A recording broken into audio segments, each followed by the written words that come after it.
પહેલું આપણે લીધું છે પ્રધાનમંત્રીની બ્રિટેન યાત્રા અને બ્રિટેન યાત્રામાં જે કેન્દ્ર બિંદુ હતું એ હતું કે કઈ રીતે આપણે એની સાથે વેપાર કરાર કર્યો છે। એ વેપાર કરાર ઉપર પ્રશ્ન બનાવ્યો છે કે ભારત અને બ્રિટેન વચ્ચે થયેલા હાલના વેપાર કરારથી ભારતને પ્રાપ્ત થનારા સંભવિત લાભ અને સંભવિત નુકસાન ઉપર ચર્ચા કરો। તો લાભ અત્યારે તમને કદાચ બધા કહી રહ્યા હશે, નુકસાનના પણ એક બે મુદ્દાઓ ધ્યાને લેવા જોઈએ આપણે। તો પ્રથમ તો સાહેબ ક્યારે બ્રિટેનમાં હતા તો કે 23-24 જુલાઈએ કોની સાથે મુલાકાત કરી? પ્રધાનમંત્રી કીર સ્ટારમર તથા બ્રિટેનના રાજા ચાર્લ્સ તૃતીય સાથે એમણે મુલાકાત કરી અને બે મુખ્ય સિદ્ધિ છે, એક ભારત બ્રિટેન વિઝન 2035 અને બીજું comprehensive economic and trade agreement જે વેપાર કરાર આપણે કર્યો એ બીજી મુખ્ય અચીવમેન્ટ હતી। ભાઈ બહેનો, આપણે જે પ્રશ્ન બનાવ્યો છે એ મેઇનલી આ એગ્રીમેન્ટ ઉપર છે। તો સીધા આપણે એગ્રીમેન્ટ ઉપર આવીશું કે આ એગ્રીમેન્ટની અંતર્ગત 2022થી 25 વચ્ચે બંને દેશો વચ્ચે જે વાટાઘાટ થઈ એ વાટાઘાટના આધારે આ કરારને પૂર્ણ કરવામાં આવ્યું છે। આ એક પ્રકારનો મુક્ત વેપાર કરાર છે। ભાઈ બહેનો, મુક્ત વેપાર કરારનો મતલબ છે કે જેની અંતર્ગત ઓછામાં ઓછા ટેક્સ યા ઝીરો ટેક્સ સાથે એકબીજાની વસ્તુઓને આયાત નિકાસની પરસ્પર સંમતિ આપવામાં આવી હોય દ્વારા બંને દેશોએ પરસ્પર આયાત નિકાસને કરવેરાથી લગભગ પૂર્ણ મુક્તિ પ્રદાન કરી છે। આ કરારનો ઉદ્દેશ બંને દેશો વચ્ચેના દ્વિપક્ષીય વેપારને 2030 સુધીમાં લગભગ બમણો એટલે કે $120 બિલિયન આસપાસ લઈ જવાનો છે, જે અત્યારે $56 બિલિયન આસપાસ છે। તો વેપાર વધારવા માટેની જ પહેલ છે। હવે આની અંતર્ગત જે જોગવાઈ થયેલી છે, જોગવાઈમાં ભારતને લાભ કયા છે? પહેલો લાભ એ છે કે ભારતથી નિકાસ થનારી 99% વસ્તુઓ માટે ઝીરો ડ્યુટી એક્સેસ આપવામાં આવી છે। આવી વસ્તુઓમાં કાપડ, વસ્ત્ર, ચામડું, ફૂટવેર, દરિયાઈ ઉત્પાદનો, રમતગમતના સામાન, રત્નો અને જવેરાત, ઓટો પાર્ટ્સ, એન્જિનિયરિંગ સામાન અને કાર્બનિક રસાયણોનો સમાવેશ થાય છે। તો પહેલાંથી જ આપણે અહીંયા નિકાસ તો કરતા હતા, પરંતુ અન્ય પ્રતિસ્પર્ધીઓ સાથે આપણી સ્પર્ધા હતી।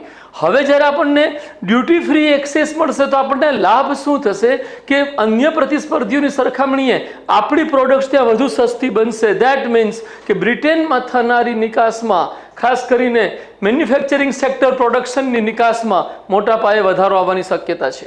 બીજો આપણો ફાયદો એ છે કે બ્રિટનથી આપણને તબીબી ઉપકરણો અને સ્પેર પાર્ટ્સ જેવા ઉત્પાદનો હવે ભારતમાં પ્રમાણમાં ઓછા કિંમતે ઉપલબ્ધ થશે। આને હું એવી રીતના કહું છું કે જે મશીનરી છે, ટેકનોલોજી છે, એ આપણને જો ઓછી કિંમતે મળે તો આપણી કંપનીઓના ગ્રોથ રેટ વધશે, નંબર 1। નંબર 2 કે એની જે મૂડી પડતર છે, કેપિટલ કોસ્ટિંગ હોય છે કોઈ કંપની ઊભી કરવાની, કોઈ મશીન ઊભું કરવાની, એ કોસ્ટમાં ઘટાડો થવાની શક્યતા આપણા માટે લાભને દર્શાવે છે। આપણા માટે ત્રીજો લાભ એ છે કે આ કરાર હેઠળ ડબલ કોન્ટ્રીબ્યુશન કન્વેન્શન એગ્રીમેન્ટ કરવામાં આવ્યો છે। આ કરારથી ભારતીય કામદારો અને તેમના નોકરીદાતાઓને 3 વર્ષ માટે સામાજિક સુરક્ષાની ચૂકવણીમાંથી મુક્તિ મળશે। બ્રિટેનના જે નિયમો છે એ પ્રમાણે અમુક હેલ્થ કવર આપવું જ પડે છે, અમુક ઇન્સ્યોરન્સ લેવા જ પડતા હોય છે, અને આ પ્રકારના ખર્ચ ભારતીયો માટે અને ભારતીયોને જે નોકરી આપે છે બ્રિટેનમાં એમના માટે એક વધારાની પડતર હોય છે। એ પડતરને જો ઘટાડી દેવામાં આવે તો ભારતીયોને બ્રિટેનમાં જોબ મળવાના ચાન્સીસ વધી રહ્યા છે। તો આ પ્રકારના ફાયદા છે। નુકસાન કયા છે? પહેલું નુકસાન એ છે કે અહીંયા આપણે લક્ઝરિયસ મોટર કાર જે બ્રિટેનથી ભારતમાં આવે છે, ચાહે ટાટા ગ્રુપની લેન્ડ રોવર હોય, જગુઆર હોય, બેન્ટલે હોય, આવી બધી કાર ઉપર હવે આપણે બહુ ઓછા દરે કર નાખવો પડશે। સ્કોચ, વિસ્કી જેવી વિલાસી વસ્તુઓ ભારતમાં હવે ઓછા આયાત વેરા સાથે બ્રિટેનથી આયાત કરવામાં આવશે। આનું સીધું પરિણામ મારા ભાઈ બહેનો એ આવશે કે ભારત સરકાર વિલાસી વસ્તુઓને લઈને જે ઊંચા દરે કરવેરા નાખીને જે મહેસૂલ મેળવે છે એ મહેસૂલમાં આપણને નુકસાન થશે। બીજું નુકસાન શું થશે મારા ભાઈ બહેનો? આ નીતિગત નુકસાન માનું છું હું કે ભારત સરકારની એક નીતિ છે કે જે ભોગ વિલાસની વસ્તુઓ હોય એની ઉપર ઊંચા દરે કરવેરો નાખી એ કરવેરાની રકમનો વેલફેરમાં, લોક કલ્યાણમાં ખર્ચ કરવાનો અભિગમ રહ્યો છે। હવે આ પ્રકારની જે કરાર થયો છે તો એ પ્રકારના કરાર હેઠળ હવે બીજા ઉદ્યોગો પણ માગણી કરશે કે અમારી પણ વિલાસી વસ્તુઓને કરવેરામાં એવી છૂટ આપવામાં આવે જેવી બ્રિટેન પાસે છે। શંકા છે, આવું થશે જેવો દાવો નથી, પરંતુ આ પ્રકારની નીતિ જે પણ આપણી છે વિલાસી વસ્તુઓને લઈને એની ઉપર એની અસર થવાની શક્યતા છે મારા યુવાનો. પછી બીજી આપણને નુકસાન થશે યા સંભવિત નુકસાન કહીએ કે ભારતથી બ્રિટનમાં થઈ રહેલા સ્થળાંતર અને વિઝા સંબંધી બાબતોમાં આ કરારથી ભારતને કોઈ ખાસ છૂટ મળી નથી કે ભારતીયો ત્યાં મોટા પાયે જઈ શકે.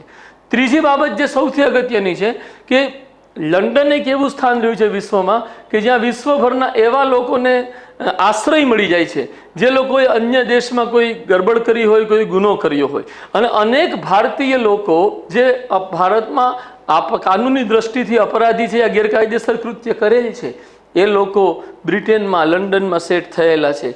વિજય માલ્યા એમાંથી જ એક છે. પરંતુ એના પ્રત્યર્પણને લઈને આ યાત્રામાં અથવા આ કરારમાં કોઈ નક્કર સમજૂતી થઈ નથી. તો નુકસાન કહીએ યા ખામી કહીએ, આ કુલ મળીને 3 મુદ્દા આવે. તેમ છતાં આપણે એનો અગર નિષ્કર્ષ લખીએ આ પ્રશ્નનો તો કે આવી કેટલીક બાબતોને છોડી દઈએ તો આ કરાર ભારત અને બ્રિટન બંને માટે વિન વિન સ્થિતિને દર્શાવે છે અને બંને માટે ઉપકારક છે. ભારતના મેન્યુફેક્ચરિંગ સેક્ટર, રોજગાર, નિકાસ સહિત સમગ્ર આર્થિક વૃદ્ધિને પ્રોત્સાહિત કરવામાં આ કરારનું પાયાનું મહત્વ સાબિત થશે. એ પણ ધ્યાનમાં રાખવું જોઈએ કે અમેરિકા સાથેના વેપાર કરારમાં આવી રહેલી બાધાઓને દૂર કરવામાં પણ આ કરાર એક પરોક્ષ પ્રેરણા બની શકે છે કે બ્રિટન સાથે તો આપણે કરી લીધું છે, હવે અમેરિકા સાથે આપણી ચર્ચા ચાલુ છે. ખેતી અને ડેરીને લઈને મતભેદ છે. આપણે ચાહીએ છીએ ખેતી અને ડેરીમાં અમેરિકન પ્રોડક્ટ્સને એક્સેસ ન આપીએ અને અમેરિકાનો આગ્રહ છે કે એમાં પણ એને એક્સેસ મળે ભારતીય બજારમાં. જે બીજી અહીંયા કન્ડિશન મને જે દેખાય છે કે અગર એવો પ્રશ્ન આવે કે કોમ્પ્રિહેન્સિવ ઇકોનોમિક એન્ડ ટ્રેડ એગ્રીમેન્ટનું મહત્વ ભારતના માટે શું છે, તો એક ડાયમેન્શન આપણે લઈ લીધો કે ભાઈ આપણને વેપારમાં, વિદેશ વેપારમાં શું ફાયદા થશે, રાઈટ. પછી બીજા ડાયમેન્શનમાં મારા ભાઈ બહેનો આપણે ખાસ મેન્યુફેક્ચરિંગ સેક્ટરનો ઉલ્લેખ કરવાનો કે જ્યાં મેન્યુફેક્ચરિંગ સેક્ટરના ઉત્પાદનને પ્રોત્સાહન એટલે મળશે કે મેક ઇન ઇન્ડિયા પ્રોગ્રામ હેઠળ વિશ્વની કંપનીઓ ભારત આવીને પોતાના પ્રોજેક્ટ સ્થાપિત કરશે, એટલે કે FDI પણ વધશે. અને જો આ પ્રોજેક્ટ સ્થાપિત કરશે તો ભારતમાં એમ્પ્લોયમેન્ટ વધશે અને એ લોકો ભારતથી પછી બ્રિટન પોતાના પ્રોડક્ટ્સ મોકલે. તો મેક ઇન ઇન્ડિયા પ્રોગ્રામને સફળતા મળવાના દરમાં વધારો થશે, નંબર 1. નંબર 2, FDIના જે ભારતની અંદર આવી રહ્યું છે એમાં વધારો થશે. ત્રીજી વાત કે આ બંનેના પરિણામે પ્લસ જે ભારતીય ઉદ્યોગો વિકસિત થઈ રહ્યા છે અત્યારે એ ઉદ્યોગોના પરિણામે આપણા રોજગાર સ્તરમાં વધારો થશે. અને આ ત્રણેય પરિબળોના સક્રિય થવાથી મારા યુવાનો ડેફિનેટલી એવું માનીને ચાલો કે ભારતનો ગ્રોથ રેટ જે અત્યારે વિશ્વનો સૌથી ફાસ્ટેસ્ટ ગ્રોથ રેટ માનવામાં આવે છે એ ઓર વધુ વધશે. બાળકો ક્લિયર થાય? આમાં કોઈને કંઈ પ્રશ્ન, કોઈ મૂંઝવણ? હા, એક જ, મને તો એક જ દેખાય છે અત્યારે. બાકી આ જે છે એ આપણે એની પાસેથી અપ્રૂવ કરાવવામાં સફળ નહીં, રાઈટ, એવું આપણે કહીશું. પછી કોઈ બીજી બાબત નહીં, જે વિલાસી વસ્તુઓ એન્ટર થશે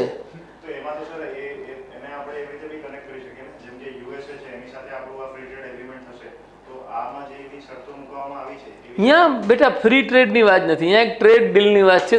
સામે બાર્ગેનિંગ કરી રહ્યા છીએ આપણે. મે બી પોસિબલ આપણે ફ્રી ટ્રેડ ના બનાવીએ. અને એટલે જ મારા યુવાનો કદાચ આપ સૌને માહિતી જ નહીં હોય કે ભારત અત્યારે કોની સાથે ફ્રી ટ્રેડ એગ્રીમેન્ટ કરી ચૂક્યું છે અને ભારત ભવિષ્યમાં ફ્રી ટ્રેડ એગ્રીમેન્ટ કરવા માટે અત્યારે કોની સાથે ચર્ચા કરી રહ્યું છે. આ બે ડેટા આપણને ખબર હોવા જરૂરી છે કારણ કે આ ઘટના ઘટિત થઈ છે. એ સંદર્ભમાં મારા યુવાનો જોઈએ તો ભારતના અત્યારે આસિયાન દેશો સાથે, આખું આસિયાન સંગઠનમાં 10 દેશ આવે, એની સાથે ફ્રી ટ્રેડ એગ્રીમેન્ટ છે. Japan 2, south Korea 3, Singapore 4, Sri Lanka 5, Australia 6. આ સાથે મુક્ત વેપાર કરાર આપણે ધરાવીએ છીએ.